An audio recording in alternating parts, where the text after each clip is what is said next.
बिस्मिल्लाहिर्रहमानिर्रहीम। अस्सलाम वालेकुम नाज़रीन, आप यूट्यूब चैनल देख रहे हैं। मैं इमरान खान हूँ। सबसे पहले हम बात करते हैं फ़ील्ड मार्शल आसिम मुनीर साहब के अमेरिका के दौरे की। इस दौरे की ज़्यादा तफसीलात बताई नहीं गई, यानी जैसे दौरे की तफसीलात आती है ना कि फ़लाँ फ़लाँ शहर में जाएंगे, ये इवेंट होगा, इस तरीके से होगा।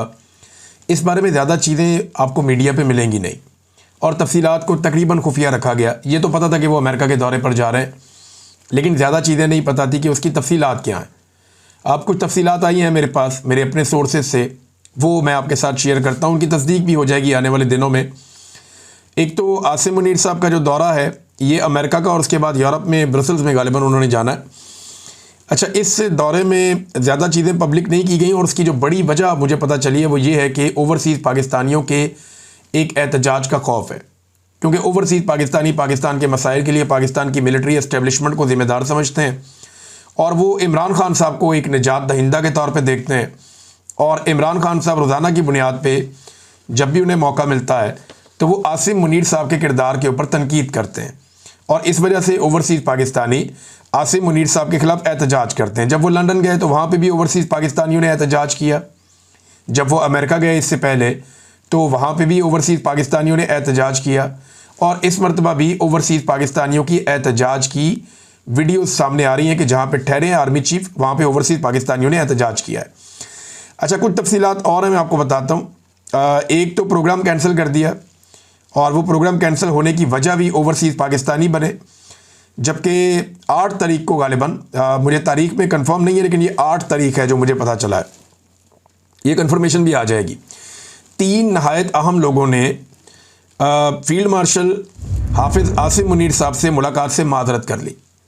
और ये जो 3 अहम लोग थे ये बहुत बड़े बड़े इन्वेस्टर्स हैं, बहुत बड़े बिजनेसमैन हैं, जो अमेरिका में रहते हैं और ओवरसीज़ पाकिस्तानी हैं। तो पाकिस्तान की एम्बेसी ने बड़ी मेहनत की थी, बड़ा इसरार किया था, और एस्टेब्लिशमेंट ने इसके ऊपर पूरी कोशिश की थी कि किसी तरह आसिम मुनीर साहब की इन लोगों से मुलाकात करवाई जाए। इसकी बैकग्राउंड में कुछ चीज़ें थी, उनमें से 1-2 चीज़ें मैं आपको भी बता भी दूँगा।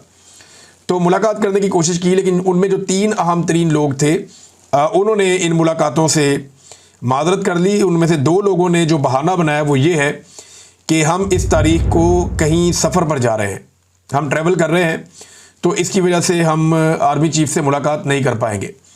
अब ऐसा कभी माजी में हुआ नहीं था। पाकिस्तान के आर्मी चीफ जब भी कभी बैरून मुल्क जाते थे तो तांता बन जाता था मुलाकातों का, और सब उनसे मुलाकात करना चाहते थे, बड़ा इसको काबिल फ़ख्र समझा जाता था। लेकिन इस मरतबा सिचुएशन थोड़ी तब्दील होती हुई है।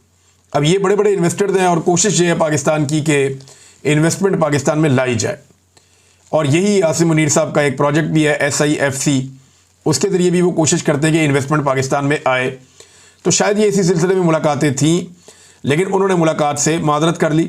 इनकार मैं इसलिए वर्ड यूज़ नहीं कर रहा कि इस लेवल पर माजरत ही होती है कि I am sorry, I am travelling, I am not available, और आप कोई बहाना कर लेते हैं। अब डायरेक्टली आप ये नहीं कह सकते कि मैं मिलना नहीं चाहता। तो 2 लोगों ने तो ये बहाना बनाया कि हम कहीं ट्रैवल कर रहे हैं, और मैंने ये कंफर्मेशन वहाँ से ली तो वो लोग वहीं मौजूद थे, और एक को तो एक अहनी शाहिद ने देखा भी है कि वो वहीं पे थे, लेकिन उन्होंने वो मुलाकात ना करने का एक बहाना बनाया था। अच्छा, इन तीनों में से एक शख्स से रब्ता किया गया पाकिस्तान की एस्टेब्लिशमेंट की जानिब से, जो पाकिस्तान की एम्बेसी से मुंसलिक है, और DHA से इनका रब्ता करवाया गया आज से कुछ अर्सा पहले। और उसमें इनको जो ऑफ़र किया गया फाइनली वो ये है कि आप 400 से 500 प्लॉट DHA आपको बड़े लो रेट के ऊपर दे देगा। आप हमारे साथ एग्रीमेंट कर लें, हम आपको बहुत कम प्राइस के ऊपर 400 से 500 प्लॉट DHA के देते हैं, और आपकी एक क्रेडिबिलिटी है, आप एक इन्वेस्टर हैं, तो आप ओवरसीज़ पाकिस्तानियों में ये वाले प्लॉट बिकवा दें। एक एग्रीमेंट कर लें हमारे साथ, एक मखसूस रकम आप जमा करवा दें, बाउंड हो जाए, और ये 400-500 प्लॉट आप DHA के बेचें अमेरिका में ओवरसीज़ पाकिस्तानियों को, और वो जैसे जैसे पैसे आएंगे तो वो आप हमें अदा करें, और जो पैसे आपने कमाने आप इसमें से कमा लें। अब देखें, ओवरसीज़ पाकिस्तानी DHA के प्लॉट्स के अंदर भी दिलचस्पी नहीं ले रहे। मलिक रियाद वाला फड्डा भी यही है कि मलिक रियाद एक बहुत बड़े मार्केटिंग एक्सपर्ट है, उनके पास एक बड़ी ज़बरदस्त टीम थी, और DHA को कभी ज़्यादा काम करना नहीं पड़ा। पाकिस्तान में जो भी इन्वेस्टमेंट आती थी उसमें एक बड़ा हिस्सा DHA को मिल जाता था, ख़ास तौर पे ओवरसीज़ पाकिस्तानियों को। अभी भी एक इश्तिहार मार्केट में आया हुआ है, माजी में ये चीज़ें नहीं करनी पड़ी। DHA तो बड़े नखरे के साथ अपनी प्रॉपर्टी देते थे, क्योंकि वहाँ बहुत ज़्यादा सहूलतें, बहुत सारी चीज़ें थीं, तमाम चीज़ें फटाफट बन जाती थी, इख्तियारात बहुत ज़्यादा हैं, कोई मुकाबला करने वाला नहीं है। ज़मीन का एक्वायर करना उनके लिए कोई प्रॉब्लम नहीं होता, चीज़ों को कंट्रोल करना कोई प्रॉब्लम नहीं होता। पाकिस्तान का सबसे ताकतवर इदारा उसको चलाता है और ओन करता है, तो फिर डीएचए जो है उसके साथ बाकी लोगों का मुकाबला करना मुश्किल होता है। तो उन्हें कोई बहुत बड़ी मार्केटिंग स्ट्रेटजी बनानी नहीं पड़ी। वजह यह है कि उनका हॉट केक की तरह माल बिकता था। अब माल बिकता नहीं है, यहाँ पे इश्तिहारात वगैरह लगे हुए हैं कि DHA Pakistan the number 1 housing choice for overseas Pakistanis, और इसमें कुछ लोग हैं जो इस बिज़नेस से मुंसलिक हैं, उन्होंने ये ऐड लगाए हैं कि why overseas Pakistanis choose DHA, कि जो पाकिस्तानी ओवरसीज़ हैं वो डीएचए को ही क्यों मुंतखब करते हैं। सिक्योरिटी एंड ट्रस्ट, या एतमाद है और सिक्योरिटी है, वर्ल्ड क्लास एमिनिटीज़ यानी बेहतरीन सहूलियात हैं, पार्क्स हैं, क्लब्स हैं, सिनेमाज हैं, हॉस्पिटल्स हैं, इंटरनेशनल स्कूल्स हैं, स्पोर्ट्स कम्प्लेक्सेस हैं और लाइब्रेरीज़ वगैरह सब कुछ है। प्राइम लोकेशन हैं, बेहतरीन पाकिस्तान की लोकेशन हैं, जो बेहतरीन बड़े प्लॉट्स हैं वहाँ पे डीएचए बना हुआ है और इसके लिए जगह खाली करवा ली जाती है। बड़ी बड़ी ज़राई ज़मीन जो है वो बाकी रेजिडेंशियल सोसाइटियाँ भी खा रही हैं और डीएचए भी खा रही है। इस हमाम में सारे नंगे हैं। हाई कैपिटल गेन्स यानी आपको मुनाफा भी बहुत होता है, और इजी ओवरसीज़ इन्वेस्टमेंट, ओवरसीज़ बड़े आराम से इसमें इन्वेस्टमेंट करते हैं। ये चीज़ें उसमें बताई गई थी। तो चलिए, तो इश्तिहार मैंने पढ़ के सुना दिया, डीएचए का भी फ़ायदा हो जाएगा। लेकिन फ़िलहाल वहाँ पे कारोबार ठप हुआ हुआ है, यानी ओवरऑल पाकिस्तान का कारोबार ठप है, तो यहाँ पे भी कारोबार ठप हुआ है और डीएचए के प्लॉट नहीं बिक रहे।